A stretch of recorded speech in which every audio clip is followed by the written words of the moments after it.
Hello, good morning. कैसे हो आप सभी। आज हम पढ़ने वाले हैं एक छोटे से टॉपिक को जिसका नाम है PIH, प्रेगनेंसी इंड्यूस्ड हाइपरटेंशन। किसको पढ़ने वाले हैं? Pregnancy induced hypertension. सबसे पहले हम बात करने वाले हैं कि प्रेगनेंसी इंड्यूस्ड हाइपरटेंशन क्या होता है। ठीक है ना।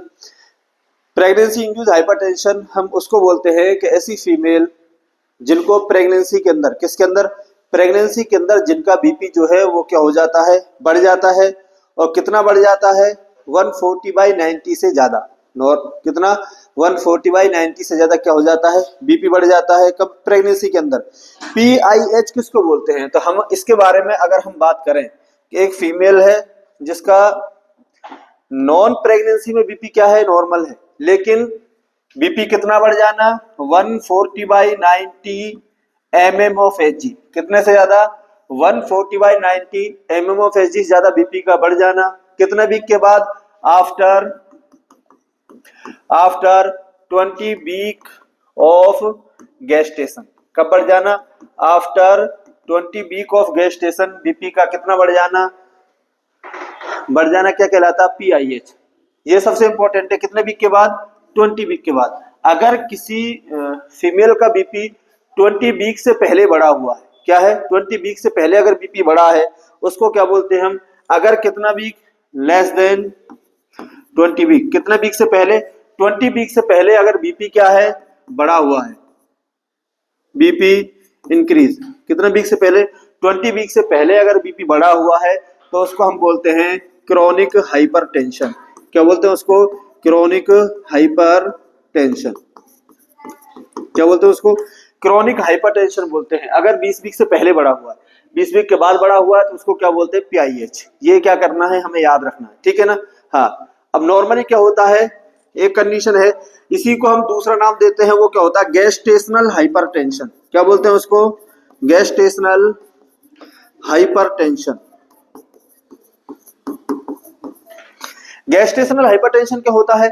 गेस्टेशनल हाइपरटेंशन PIH को हम क्या बोलते हैं? Gestational hypertension. लेकिन इसमें हमें क्या करना है? बीपी जो है वो क्या रहेगा? इंक्रीज रहेगा, लेकिन नो प्रोटीन यूरिया। क्या देखने को मिलेगा? No protein urea. यूरिन के अंदर कोई भी प्रोटीन हमें देखने को नहीं मिलेगा, तो वो क्या कहलाता है? PIH, gestational hypertension. लेकिन नेक्स्ट कंडीशन क्या होती है? नेक्स्ट अगर हम इसी के अंदर और बात करें तो बीपी क्या है? बीपी जो है वो इंक्रीज है, बीपी क्या है? बढ़ा हुआ है।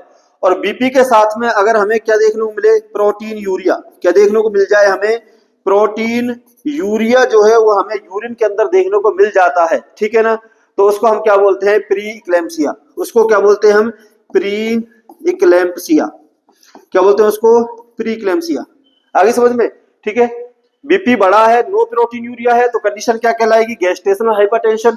और अगर बीपी बढ़ा हुआ है, बीपी बढ़ा हुआ होने के साथ में ही क्या देखने को मिले हमें? प्रोटीन देखने को मिले। और याद रखना, जब प्रोटीन बॉडी से बाहर जाएगा तो प्रोटीन की क्या होती है? कमी। और जब प्रोटीन की कमी होगी तो हमें एक चीज और देखने को मिलेगी, वो होता है एडीमा। क्या देखने को मिलेगा हमें? एडीमा देखने को मिलेगा। ठीक है ना।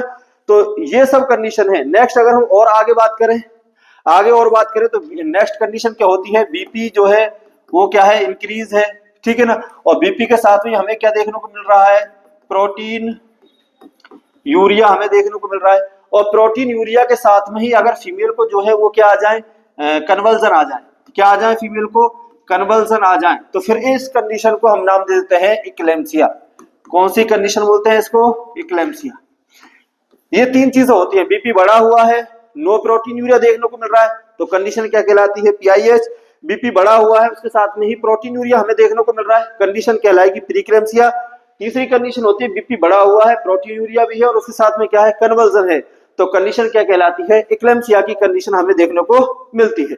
ठीक है। नेक्स्ट अगर हम बात, और अगर क्या है 20 वीक से पहले बीपी बढ़ा हुआ है तो कंडीशन अब PIH नहीं है, उस कंडीशन को बोलेंगे हम क्रोनिक हाइपरटेंशन। और PIH की कंडीशन में एक चीज और है कि बीपी आफ्टर 20 वीक बढ़ा है, लेकिन ये जो है प्रेगनेंसी में है, प्रेगनेंसी जैसे ही कंप्लीट हो जाती है उसके बाद वो जो बीपी बढ़ा हुआ है, जो भी प्रोटीन यूरिया कंडीशन ये क्या हो जाती है? नॉर्मल हो जाती है, तो ये होता है PIH। ठीक है। नेक्स्ट अगर हम बात करें प्रीक्लेम्सिया, किसकी बात करें? अब जो ये प्रीक्लेम्सिया है, प्रीक्लेम्सिया की अगर हम बात करें तो प्री इक्लेम्सिया की कंडीशन में क्या होता है, इसको हम अगर समझते हैं तो यहाँ पर बीपी जो है, प्री इक्लेम्सिया में बीपी इंक्रीज हमें देखने को मिलेगा।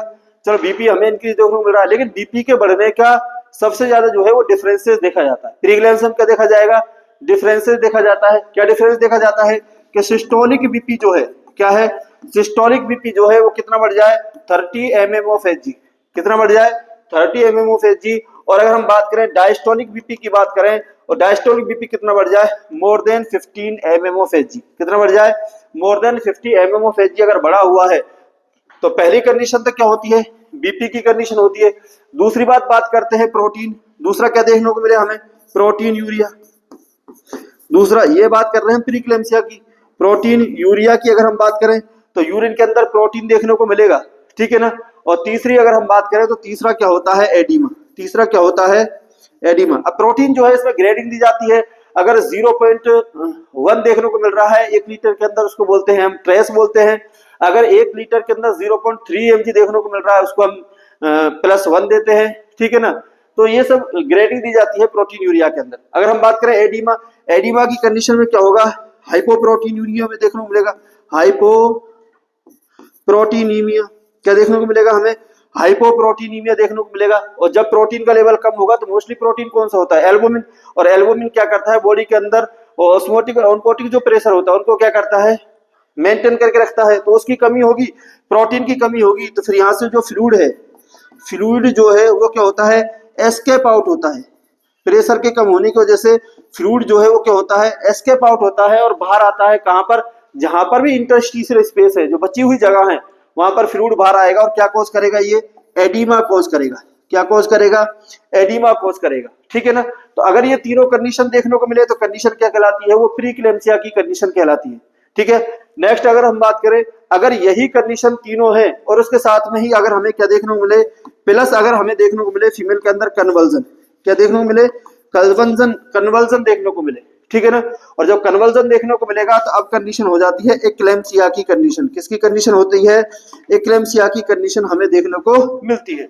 फीमेल के अंदर क्या आ जाता है, एक्लेम्सिया की कंडीशन हमें देखने को मिलती है। तो ये थोड़ी सी जानकारी थी जो आपके लिए मैं बोलता हूँ कि बहुत फायदा होगी। अगर आपको इसी तरीके से हमारी क्लासेस ज्वाइन करना है, आप नर्सिंग ऑफिसर का बैच ज्वाइन करना चाहते हैं, या फिर हमारा जो चैनल है target nursing coaching classes Indore का, उसको क्या करना है, उसको आप सब्सक्राइब कीजिए, लाइक कीजिए। और ऐसी वीडियो देखने के लिए आप हमारे चैनल को सब्सक्राइब कर सकते हैं। पीएनएसटी का बैच भी हमारे यहाँ पर स्टार्ट है, अगर आप उसको ज्वाइन करना चाहते हैं कर सकते हैं। ग्रुप 5 के लिए भी बैच ज्वाइन कर सकते हैं। कोई भी एंट्रेंस एग्जाम, कोई भी नर्सिंग ऑफिसर की जो एग्जाम है उसके लिए भी आप क्या कर सकते हैं, बैच को ज्वाइन कर सकते हैं, ठीक है। थैंक यू, धन्यवाद।